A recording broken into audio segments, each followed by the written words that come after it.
I don't know. Offers are tough. I'm probably gonna be way low for it, but $80 for the group.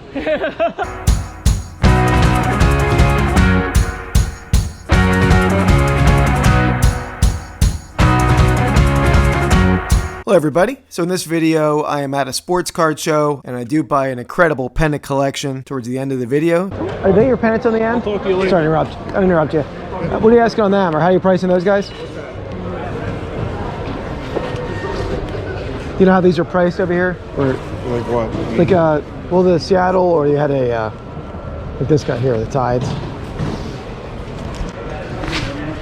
Couldn't make that Signed out. by Jim Bouton. Okay. $10 for the pair.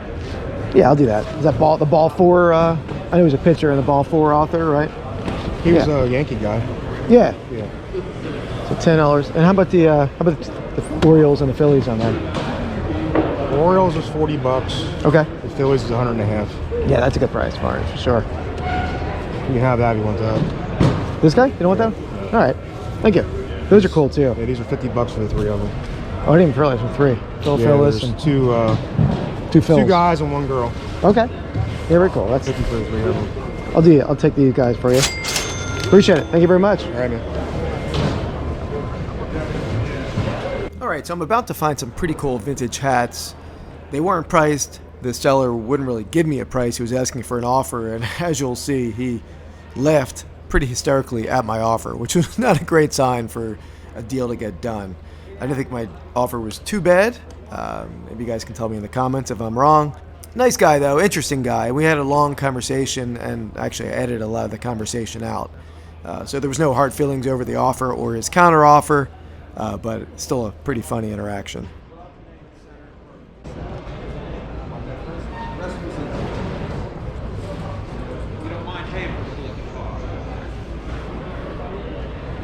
How's it going? Good. Yeah. Did you see my Eagle Pennant? Not yet, but I was going to ask you, is this your stuff over here too? Is this you? Is this your stuff? You guys are here now, right? Yeah. Yo, good. I'm glad to see you. Yeah. I put the stuff over there for a second, and I said, I need you to come.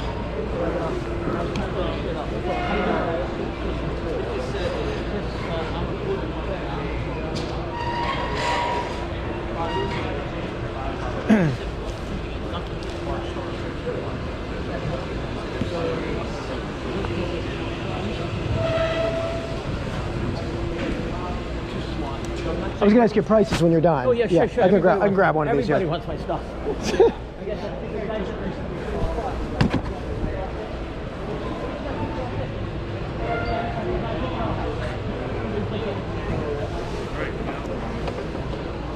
Now, this stuff's expensive, though, because nobody has it, and it's mint, you know what I'm saying? Yeah, I get you. Some of his tags. Are you a hat dealer? I do, yeah. Yeah, I can tell. Yeah. Yeah, okay. Like I wear a vintage one myself. That's a Deadstock one. I get the best because it came off from the Super Bowl, and I was at them all. Oh, cool. And you know, Put that here for you. I'm a musician, so I used to go everywhere. Oh, nice. So I have a T-shirt. And if you Yeah. give me an idea what you're thinking, it's a T-shirt. Okay, well, I got this sold already for $45, and you don't want to pay $45, right? Yeah, no, I pass on that. No, I figured you would. Yeah. Yeah. But it's sold, so it don't matter. Oh, okay. All right. Are these available? Do you know? Yeah, they're all available. This is the most valuable because it's got the hash pipe. You know. What is it? What do you call it? The artist put the hash thing in there in the back in the '80s. So when the college found out about it, they banned them. Oh, is that what that is? Okay. Yeah, Interesting. Yeah. It's the egret smoking something. Yeah. You know, this is a weird life we live in. Yeah. So, but the graphics are great. You know, it's an original AJD. They couldn't even make graphics. Like I wonder if you can clean this off. You can clean it off. So what do you think on these 4? So the Miami. The Who, the Who is really rare. Yeah, that's a cool one. Yeah. I've sold it for 100. Okay. And you want to know why? They only sold it at the Radio City Music Show. Okay. And I went there. The seats were $250 each. Okay, oh wow. With my ex-wife. Okay, so make me know if I can't refuse. I know what I want, and you're not gonna pay it. You got to resell it, right? You want to resell it? Yeah. And see, this is a $200 hat, okay? And you could probably get 4. I had a splash of the Seattle Supersonics. Oh wow, and that's cool. Yeah, and I had people offering me on eBay 100 too. I put it up for 500, and some guy bought it. Yeah. And he was like from Seattle, and he's an executive, and he wants it. The Splash and the Shark Tooth ones. Splash and Shark Tooth, you can't even see them. Well, we had an account with them, my father and I. We had an account. Oh, wow. I had accounts with all these people when I was younger than you, probably. Yeah. Starter, Logo Athletic.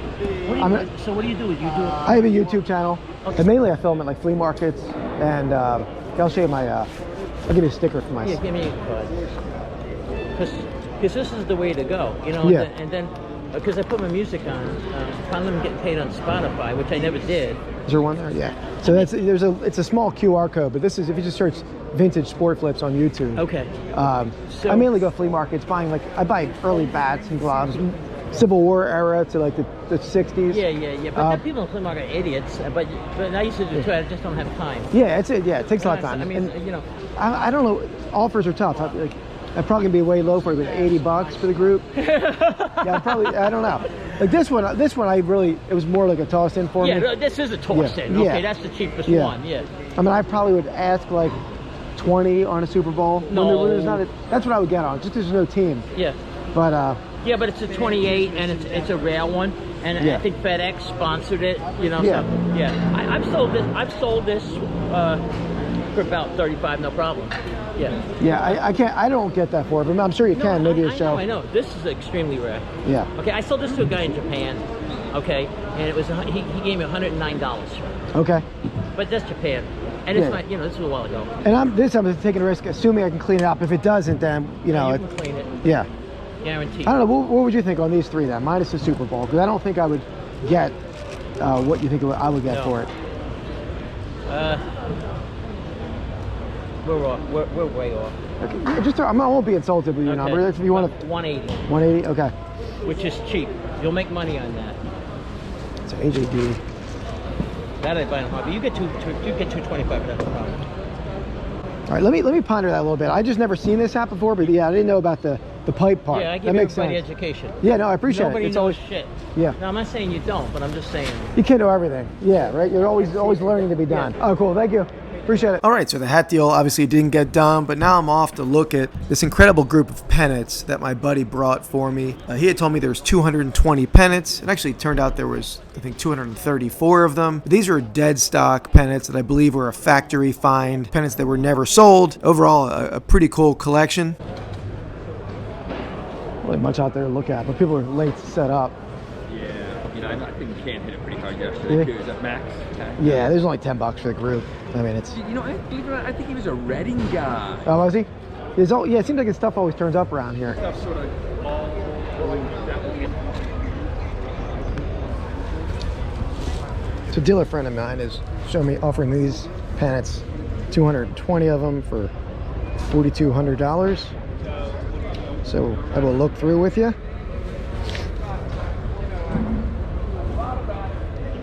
All right, so the beginning of this pile of pennants, the mini pennants and the small round felt patches, I actually like selling them. Very easy to ship. They don't sell generally for as much as a full-size pennant, but generally get like $40 a piece for pennants of that era. And then the top of the pile, as I'm going through, they're probably not that exciting. The navy ones, some of like the late 60s, early 70s hockey ones, very sellable, but not huge money. But as I get deeper into the box, definitely quality goes up, and there's a lot of duplication, especially for some of the pennants, which is a double-edged sword. I love buying in bulk. I love buying items in duplicate, just because when the first one sells, the next one is very easy to relist. Just snap a couple photos and the listing is ready to go. But the other side of the sword is that you can't sell 45 individual Minnesota Twins pennants all at once. You got to sell one at a time. So it definitely makes the process of flipping and getting your money back or making profit a slower, longer haul of a process. But at least for the majority of these pennants, when there's duplicates, I sell pennants both on eBay and Etsy. So when there's a duplicate, I had one on eBay, one on Etsy, except for the pennants for the Cleveland Indians, which at the bottom, towards the bottom of the box, you'll see a bunch of Cleveland Indians pennants. You can't sell those on Etsy, so all those will go on eBay. But again, overall, very cool collection. I could tell as I was getting to the bottom of the box that the quality was there, that I definitely was going to buy them. The only issue was I didn't bring enough cash with me to that show. So you'll see at the end, I met up with him later in the week and paid him for the group.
So it's 4,200. So 1, 2, 3, 4, 5, 6, 7, 8, 9, 10.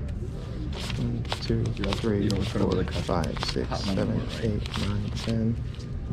1, 2, 3, 4, 5, 6, 7, 8, 9, 10. 1, 2, 3, 4, 5, 6, 7, 8, 9, 10. Oop. But, all right. Yeah. Yep, we're good. Okay. Thank you. Cool, Appreciate it. Cool. Yeah. All right, so back from the sports card show, and as you saw in the video, I bought a massive group of 234 Deadstock sports pennants, mostly all baseball, a couple football, some soccer. Again, these were never sold. These were like a Deadstock find. Some have some conditions just from the years, but I'm going to take you through the group. I'll show you some of the highlights, and there's a lot of duplication, so I'll show you some of those as well. All right, and as you saw, I spent $4,200 on all 234 of them. So that's about $17 and change each, which is a steal for some. I think I'll make money on all of them at that price, but there's definitely some of the better ones in the group that'll do very well. All right, so I want to take you through some of the pennants here. This is one group of 8 1950s Rams pennants. They're all the same. Some have to be ironed a bit, but pretty, these were dead stock, weren't sold.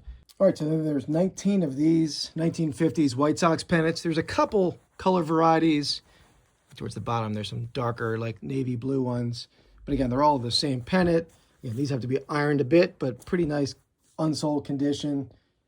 And again, there's 19 of these. All right, so then there's 12 of these late 50s, early 60s San Francisco Giants pennants. Then there are 5 1950s Washington Nationals pennants. All right, the one team that has the most pennants in it in the group are the Minnesota Twins, 1960s. These are all the same. There's 44 of these. Yeah, some have some like just discoloration from storage or probably from other pennants like sitting on top of them, but generally pretty clean. All right, and then there's 3 of these roster Chicago White Sox champions pennants.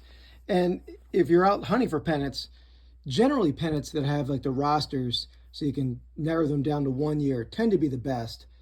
There are exceptions, but these are generally better than just generic graphic pennants because they are like a specific team and generally like a champion year for that team. All right, then there's this group. There's 4 Kansas City Athletic pennants, 1 red, 3 blue, Philadelphia Athletics, and then 2 Chicago Cubs. You can see that these pennants are almost identical. The A's, Kansas City, and Philadelphia. The Philadelphia Athletics moved to Kansas City in 1954. So these would have been made probably 53, 54, the same graphic. They just changed the city. And there is a very rare pennant, not in this group. I was hoping I would find it, no such luck, but that was made by a pennant company that had Kansas City Athletics on one side, and on the back side had Philadelphia Athletics. I think the company had made them prior to the A's being sold and moving, and decided we're not going to throw these pennants away. We're just going to print on the backs. And I've only seen that pennant once or twice. If you find that pennant, that's a very rare pennant. Again, not in this group, but figure I'd give you a bolo if you ever come across that. In this group, we have 4 Baltimore Orioles from the 50s and then 1 Red Sox Fenway Park pennant. These have some toning, but still not too bad. All right, this batch has 32 red Washington Senators pennants and then 1 green Senators pennant. All right, and some of the better ones in the group are this batch of Cleveland Indians.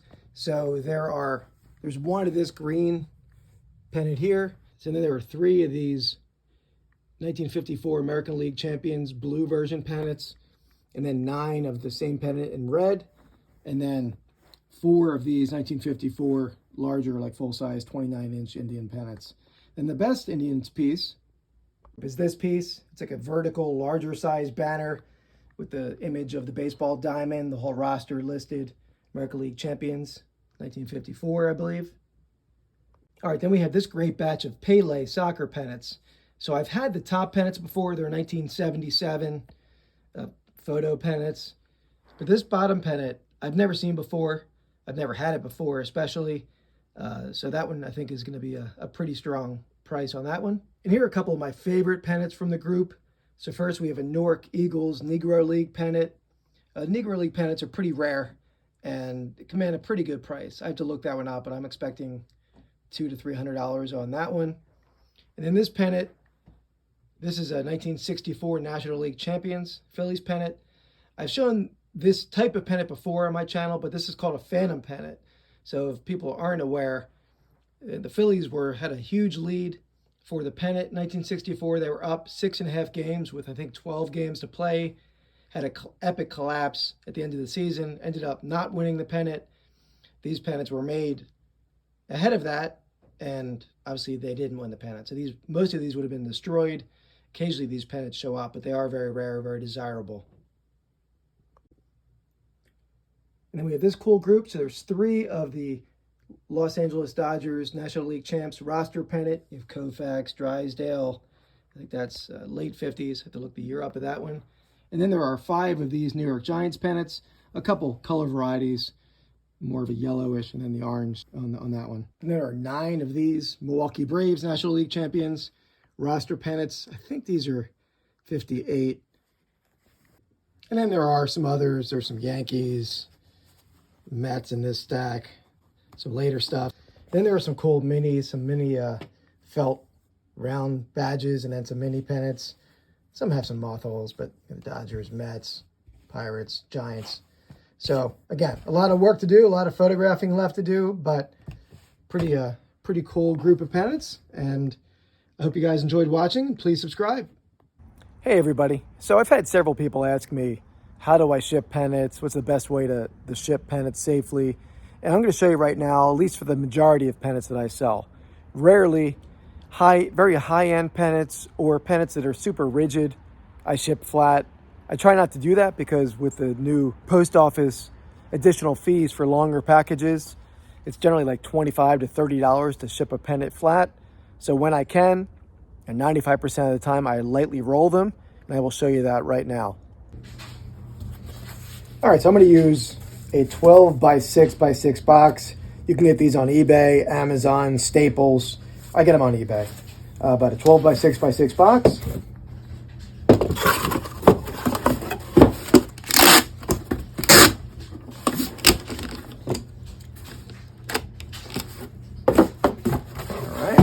Alright, the pennant I'm going to be shipping is this 1940s William and Mary felt pennant.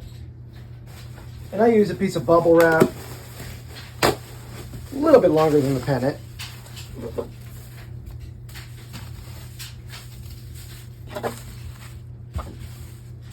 And usually I like to put the airbags you get in Amazon packages inside, but instead, if I don't have any, I'll just ball up a little piece of bubble wrap, lightly roll the pennant over the bubble wrap. And this works for, vintage softer felt pennants, but also more modern pennants, as long as they're not super rigid. Forgot to put in the vintage Sport Flip sticker and QR code there.